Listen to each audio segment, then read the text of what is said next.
మాకు ఎటువంటి scholarship fee అంటూ పడలేదు.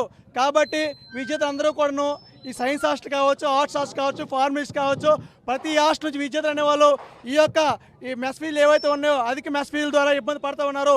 ఇదివరకు మేము దఫాలుగా మేము లెటర్ రూపంలో వాతపత్రాలు ఇచ్చాము. ఏ హాస్టల్లో కూడాను వసతి గృహాల్లో కూడాను సరైన సదుపాయాలు లేవు.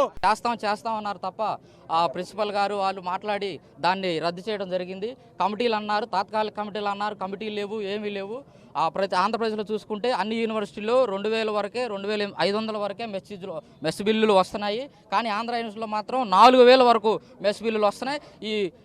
ఈ బడ్జెట్ను పేద విద్యార్థులు భరించలేకపోతున్నారు. అందుట్లో ఈ 4000 తీసుకున్నా కూడా పురుగులని, పేడ పురుగులని ఇవన్నీ వస్తున్నాయి. విద్యార్థులకు భారంగా మారింది. విద్యార్థులకు కావాల్సింది మంచి ఆహారం, వాళ్ళు చదువుకోవడానికి.